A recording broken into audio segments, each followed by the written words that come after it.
Well, it's raining Sing this Friday in Kabeja. We race at Fairview. We're on the turf track on this 8th of September. And what's on the betting menu? Well, there's 8 races carded, as always, on behalf of the Gallop TV team. Grant Paddock, who will join shortly, myself, Dees Dynan. I trust that you're having a fair week. And, of course, we all look forward to our Friday race meeting from Fairview. So Grant's online, and he's been just telling me off air that it's all systems go. The weather's beautiful. Things are changing there weather-wise, Grant. Yeah, morning D's, morning punters. Yeah, weather has changed. We've had a fairly decent week, only a little bit of rain, nothing to worry about. We're going to have a good day tomorrow, 21 degrees with a very light tailwind, not really going to affect racing at all, but we should have a good day, D's. Okay, let's get straight into it. I mentioned 8 races carded, so race 1 will start off the exotics, the first leg of the bar pot at 12:25. It's over 1,000 meters, and nice to see Fairview putting on more of these work rider races. It's a maiden plate, and the last time I worked with Grant, it was an absolute train smash. That was last Friday in that work riders race. I think it was a massive 50-1 shot that came through to win in a big quartet. But let's see what happens here in race number 1. Number 1, Miraculous Man, is at 5-2. Single figure betting here, Grant, proudly brought to you by Hollywoodbets. Number 2 is at 4-1. 3 is at 8-1. 4 is at 7-1. 6 at 3-1. The filly Miss Tucker, she's at 9-2. And the mare 8 Fly Better. If my memory serves me correct, I think, but Grant will confirm this. I think this work rider Diapa was on the favorite Bridgerton last week. He's on this horse for Gavin Smith, 20-1 into 14-1. Grant, there's money there. And then I got one change here.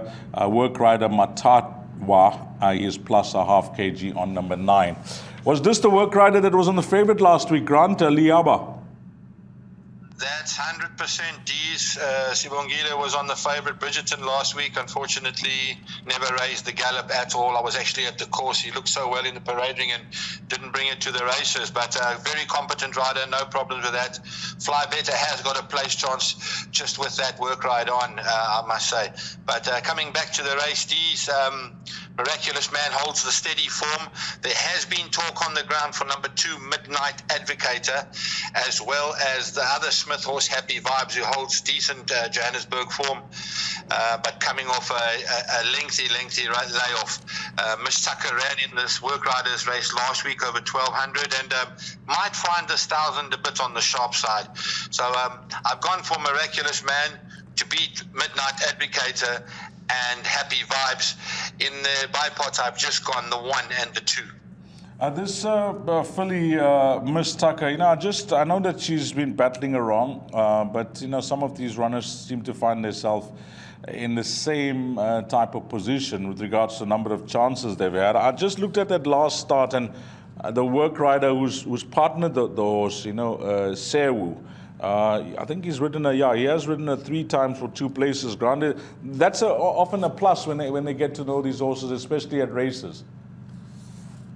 Definitely, Dees, and what I do know is I think the work rider actually looks after the horse itself, so he does a lot of work with the filly, and maybe the connection is there. I am concerned of the 7-day turnaround as well as the drop back in trip. I'd love to see this filly go over 1,400 meters, being out of grazing, probably maybe even a little bit further. But this race is here, and she's probably some money for the taking, so she's got to run a drum, Dees. Numbers 1 and 2 for Grant there. And we'll just note the betting support for number 8, Anti-Post, 20-1 into 14-1. The race number 2 starts off the place Accumulator. This is a novice plate over 1,400 meters. At the time of recording, this is how they're betting. Number 1, AFAC, a local, that's from 3-1 into 15-10. Grant, there's some good betting support for this horse from the Gavin Smith yard. Number 3, Acorn, for that reason, from 15-10 has gone out to 17-10. 6 at 8-1, and then 7 Empire Blue at 11-2. AFL local Gavin Smith's runner, that last start, you like Dawn of a New Era. I stamped it and I said, yep, we're both in the camp of that horse, won well. This was one of the runners that was running on nicely.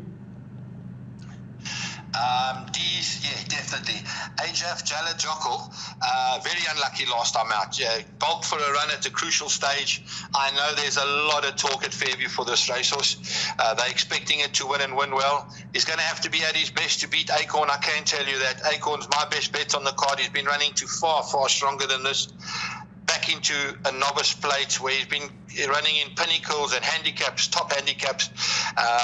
If he reproduces any of those seconds in those kind of races, he'll be very hard to beat. But I must say, there's been a hell of a lot of talk for the one horse here. So you have to respect it. The bipot and the place accumulator, I've banked at Acorn, and I've also made him my best bet. If you want to have any cover here, definitely the one, and minor positions, Woodland Ridge. I like the way Grant has pronounced the name of this horse because, when he first started racing with David Neverhazen, I think it was, I actually Googled it and it was, from Icelandic. And I like the way Grant says it. He says, AF Yella Yokel. Yeah, Grant's pronouncing it exactly like he sees it. So, yep, I heard the commentator last week as well. But whatever the pronunciation, it's Icelandic, and it's something to do with volcanoes, etc. It escapes me. But there is support for number one. But Grant's making this the best bet on the card. So stand up and take notice, guys. Even though this horse is slightly drifted out because of support of number one, he makes this the best bet on the card, number three, and I'm sure it will be a banker in all these bets. On to the start of the Pick Six. Race number three, it's an open maiden over 1,600 meters. Yeah, this race now, there is a big move here, Grant, and you're going to tell us a bit more if you know anything. Number one is at 5-1. Number three is at 3-1. Number four is at 7-1. Wait for this, Grant. Number 9, Big Fella, who I see in the declarations, Alamites in front, Unshort behind, opened up 33-1. That has shortened into 7-1, Grant. And then number 10 is at 9-2. Now, you always, try and help us with the stable of Kelly Mitchley. What can you tell us? Geez, what I can tell you, it's definitely stable money. They're expecting a massive run from this horse. He's definitely turned his form around from the Cape form to what he's been doing in PE. I was actually at the races on Friday, and he had a grass, and I must tell you, his grass was very, very good. Probably good enough to win a maiden in Port Elizabeth. I do respect the bad draw, but he's going to be going up there. He's a big horse, big free striding horse. He'll probably take it up early. He can definitely win a race like this, Dees, and as I say, it is stable money. He'll probably shorten a touch more. Big respect here for Mohandas with Richard Fouria. Unfortunately, also drawn out at 14. He's going to have to probably drop in and take his medicine. And then obviously Wolf Ram as well. But Big Fella is definitely a big runner. And I love putting you on the spot, Grant. I see Paddock as one of the names there with Van der Berg and Aricum. So is it some of your money there? Dee, that's my son that's involved in the horse. He actually is with Kelly. We're hopeful that Dee's, hopefully the plan will kick off, really. Well, that's as transparent as you can get for a horse that's been backed in from big odds, and that's why we have Grant on the show, because he says it as it is. If he knows what's happening on the ground, and if he hears something, he's going to give it to us. Number 9, Big Fellow. I think 7-1 is still a big odds after that type of talk. You missed out on the 33-1, etc. But 7-1, still good value there about number 9, Big Fella, after those comments from Grant Paddock. On to the fourth race, 1,600 meters, fillies and mares, 70 handicap. And this race, they're betting number 2, Demigod, at 5-1. Number 3 at 4-1, 4 at 3-1. Number 7 is at 8-1, 10 at 8-1. And then one more runner. Yep, it is number 12, Colorama, that is at 8-1, carrying 52.5 with Mini up. And that last start wasn't the worst behind Montresor. This is the start of Jackpot 2, but more importantly, a bet like the Pick 6, last time out when I worked with you, you were big on Unyielding. That arrived for you. Can she go back to back? Yes, Dees, I really do think so. I don't think she was punished badly. As Richard said last time, give me a mile on grass and I'll win. I think she'll do the same again. Similar kind of a field. big runner. Good draw, everything in her favour. I think the Alan Cruyff will actually do well. I also give Holly's View, number 1, a good chance back on the grass. She'll be a runner with Demigod, very good over that kind of a distance, and Ilda Mauricia probably going to round it off, but not too difficult in the pick 6-year Ds. I think I went 1, 2, 3, and 4, and for bigger guys you might have to add the 6, but I'm in the camp of Unyielding. Unyielding drifted out last time out. Grant really liked this horse, and I think unlike Santa Anastasia, who was the mount of Loom Kotwa, but that had to settle for second. So 1, 2, 3, and 4, although he thinks number 4, Unyielding, could go back to back. Then on to race number 5. It's over 1,600 meters. What's this? A C division class. Fillies and Mares 81. Now, this is the shortest price favorite on the card, Grant, and you're going to tell us a bit more. You often very good with this, when I pose the question to you with regards to how they're priced up, because you've made those short price horses on numerous occasions not good things, and you were spot on. Let's see your thoughts here, because number 2, Lunar Halo, is at 5 to 10. Number 3, Dame of Flames, is at 11 to 2. Number 5, Chronicles of Narnia, that's at 8 to 1. And then we got 8, Raising Quinn, at 7 to 1. I know that she deserves to be at the top of the betting boards, Lunar Halo, but your thoughts on 5 to 10? Not for me, Dees. You know me. I try and look for a little bit of value. I definitely won't be bankering this horse. There's too many of these 5 to 10s and short horses. Last week it was a Joyan piece that went missing in everything. I'm definitely going to add a couple of horses with Luna Halo. She is a very, very good filly, but she's been running against 2-year-olds as her first run as a 3-year-old. She's up against some hard-knocking older horses here in the likes of Dame of Flames, and the horse that I really like in the race, number 8, Raising Quinn, with a nice galloping weight of 54 from a good draw. Peak run. Will be very happy to be back on the grass, I know. So I'm actually going to go Raising Quinn to win this race, D's, from Lunar Halo and Dame of Flames. I don't think this horse is a banker. Well, that's why we have you on the show, Grant, to try and help us and point us in the right direction. And when you get things right, like if this race, not getting suckered in by that 5 to 10 that they got on the fixed odds betting, then you will certainly drop tickets here. So unlike the thoughts of Grant here in race number 5, looking for a result, and if it happens, I think you will lose a lot of tickets in all the exotics. Race number 6 is over 1,200 meters. It's a Fillies and Mares 70 handicap. In the 6th race, they're betting number 2, Looking Hot, Hollywoodbets. That's shortened, Grant, from 4 to 1 into 3 to 1. Number 3, Fur Baby, is going to be my top choice. That's at 5 to 1. 4, Pomodoro Magic, who I respect, is at 7 to 1. 5, Errol's Legacy at 6 to 1. 6, Commercial's Passion at 5 to 1. 9, Angelisa at 8 to 1. And then it's double figures, the balance. I don't know if you've given my horse some thought here, Grant. Fur Baby, number 3. Yeah, definitely. These stable's very happy to be back on grass. She hated the poly first time out here. They went for a big punt on her and it didn't work out. She got kicked back, and that was the end of that. Back on the grass, cheek pieces are going to be added, and her work with the cheek pieces has been very good. Wouldn't surprise me if she takes it up early, especially with a bit of a tailwind, and stays in front. That yard is absolutely flying at the moment, and Yenny's riding out of his skin. I found a bit of value in Pomodoro Magic. I think she's found the right race. She's been running against a very difficult boys field. Great Melody 3 lengths, Great Melody 2.5. Definitely a horse to be in the first 4. Value bet on the day for myself, and there's been a lot of support and a lot of talk for this horse Looking Hot, and I dissected the form lines, and I saw 2 runs back. She ran 1.9 to Kwalami, and Kwalami ran in a farm sales race in Durban, ran second, and then went to Joburg for another farm sales race and won that very comfortably. So that 1.9 of that horse looks very decent. She came out and won a good race from just off the pace. I think she got a 4-point penalty, which is not that bad, and she could go back to back, there's no doubt. But Fur Baby, definitely a runner. Tricky kind of a race, the pick 6. I've gone 2, 3, 4, 5, and 6, and my buy pots I've gone 3, 4, 5, 6, but you might have to add the 2 in as well, these. So it makes it a tricky race, but hopefully Grant has found some value there. Each way, number 4 currently trading at 7 to 1.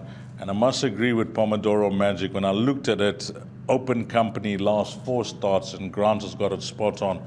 Maybe back against her own sex, she could bounce back to her winning ways. On to race number 7. This is the Betway Inshore Bet Speedster Stakes. It's over 1,000 meters, and it's for a stake of 200,000. So a nice stake on this Friday coming up for one of these stables of 125,000 if they win this. They're betting number 1, Inherit the Wind, at 8-1. Then we go along to number 4, Teatro, at 18-10. Money for number 6, Slimyani, 4-1 into 3-1. 8, Hammy's Hero is at 9-2. 9, European Summer is at 8-1. And that is it. I had a look at it first, Grant, and I said I could possibly take a chance with 4 and 6. But then when I looked deeper, I got a bit scared. I got a bit gun-shy. No, Dees, you don't have to be gun-shy. 4 and 6 is what you need. I'm actually going to be bankering the 4. I think the weight turnaround will help. He's in good form. He ran a very good race last time out to Slimyani in that heavy going. He will prefer the going on top. He will prefer the tailwind, and I expect him to go out and make all. I take the 4, Teatro, to beat Slimyani, and Giacomo Puccini will probably fill it up. You don't really need to be concerned. I think this is the exacta for the day, 4 and 6. This horse, I just want to throw one at you. Larina's in town. He's doing a bit of traveling. We know that there are a few guys that are certainly putting up their hand this season to try and chase for that championship. At one stage I thought if Richard Free does it, it's going to be no race. But the bookmakers think that. They got him up at around 6-10 on some sites. But there are a few guys that are making a proper race of it now. And I think one of them is Larina. What you make of this horse, Stranger Danger? Because he loves the distance. He's done well over the course and distance, etc. Grant, I know he's a 6-year-old these days, but there may still be life in those legs. Dees, yeah, definitely. Not a bad run last time out. Course definitely didn't suit him. It was very heavy that day, and he was up there and then stopped at last little bit. The main reason why Larina's down here is for that horse early on of Gavin's in the second race. I think he's coming down for that horse. But coming back to this horse, very fast horse. He is 6, but a lot of 6-year-olds win a lot of races in the country. Peak run as well, so he's got to be there and thereabouts. I just don't know if he's still got it in him. It's been a while since his last run, won a race 606 days, so maybe back end of quartets, these. Back end of quartets. I think I like Grant's thinking here, because I looked at it and I thought 4-6, then I thought, but I think he's given me all the confidence. 4 and 6, it will be there in race number 7. We'll hope for a form result there. On to the lucky last. Now, when it comes to Friday, I promise you, I could be anywhere, but I will never miss to play the quartet in the 8th race, because we know how Fairview ends things off, whether they're on the poly track or on the turf. They always put up a highly competitive race to end it off, and you usually get a great quartet dividend. Merit rated 74 handicap over 1,000 meters. Grant, 2 scratchings here. I jotted this down early on Thursday morning, numbers 1 and 12. That's what I got. Those are the runners that are out. But still, it's a massive field of 16 that go to post. And where they're betting, you want to chase this quartet. Number 2, Great Melody, 7-2. 3, Narcos at 9-2. 4 at 8-1. 7 at 8-1. We got 11 at 8-1. And it is 10-1 and better the balance. This is a bomb quartet. You want to get a piece of this. You just want to play a percentage here, Grant. Yeah, Dees, you know what they do to us in the last race on Friday. It's the norm. We're getting used to it now. Sure. The 4 horses, Great Melody, unfortunately 6-point penalty, but doesn't know how to run a bad race. He's got to be one of your roving bankers. Narcos holding solid form. The horse I like in the race, who's having his 3rd run after a rest now, his first Origin. He's got to be a big runner. A good run to Great Melody last time out, and there's a bit of a weight turnaround. Coastal Path, explicit content. These are the kind of horses that are going to be there and thereabouts. And no, definitely there's going to be a spook. I think the 14 Torero really loves the grass track. He'll like it on top as well. He went to Cape Town a while back, a month ago, and he ran in some deep going there, never performed, but he has done well, and he could be a bit of value, the 14. But I'm going for Narcos to win this race. First Origin to win this race from Narcos, Great Melody, and a horse called Coastal Path. But you have to add in the Pick 6 explicit content, and definitely Torero. Now, what about my horse, Great Times? Because you briefly touched on that Kwame Lami run with Looking Hot. And on that day, which was, let me get the date right, Grant, 29th of June. This horse was in the same race, wasn't disgraced that day? Definitely not. He wasn't disgraced. This is one of Kwame earlier races, not the sales race. This was a merit rate at 68, but a very good run. He's been off. I did see there was a squeak of money for this horse, and that Joburg form is not bad at all. So he's definitely a horse that you got to watch go down, and he's from Brett Weber. Just watch him go down, see what he looks like, and then for your quartets, definitely have to add him in with that kind of Joburg form. If Shark has got him ready, he's definitely going to be a runner. But when there's a squeak of money early for those kind of horses, he must be pretty close to ready, and that'll be good enough to run into the quartets, there's no doubt. Okay, we got 16 runners, Grant. We heard the names. Just give me, just read out your numbers there in the last race that we can play around for the quartet. Okay, my numbers in no order is 2, 3, 4. Yes. 7, 8. 6, 7, 8, yeah. 11 and 14. 11 and 14. So that's 1, 2, 3, 4, 5, 6, 7, 8. 8 runners to play around with, guys. And if you have to choose a roving banker from those 8, just one horse as a roving banker to finish in the top 4? First Origin, the 4. Number 4 will be the roving banker. So play around those numbers, guys, because I can promise you, regardless of the betting on the tote or on the fixed odds betting market, the top 4 in this race is going to give you a bomb dividend. 2, 3, 4, 6, 7, 8, 11, and 14, with 4 possibly being the roving banker. That will be a wonderful way to close it off. And as always, Grant Paddock always helping the guys out there with regards to trying to narrow down your perm, where you should go short, where you should go long, beating odds on shots, and he's given up some valuable information today. Grant, you've given a bet and a value bet, and of course an exotic bet. You want to quickly go through it? Thank you, Dees. Yeah, we'll do best bet race 2, number 3, Acorn. My value bet race 6, number 4, Pomodoro Magic. And my suggested bet is the bipot, where we'll start off with 1 and 2, by banker 3, by 1 and 3, by 1 and 4, by 2 and 8, by 3, 4, 5, and 6. And can I just suggest that Grant's suggested bet, whether it works out or not, is immaterial. But I can think his suggested bet is in race number 5. Don't get sucked into the 5 to 10, number 2, Lunar Halo, because we're playing to beat that. I think that will be spot on, Grant. Thank you very much, Dees. Yeah, I think that's the way we're going to go. Thanks a lot to Grant Paddock. Thanks to the entire team at Gallop TV. You have a wonderful day if you're playing in Kabeka, Fairview. We're on the turf track. We got 8 races on this Friday, the 8th of September. For myself, Dees Dynan, to all the racing fans out there, it's the start of the weekend, as they say. You have a wonderful Friday, an awesome weekend. And until we meet again, you take care. Salani Garashle.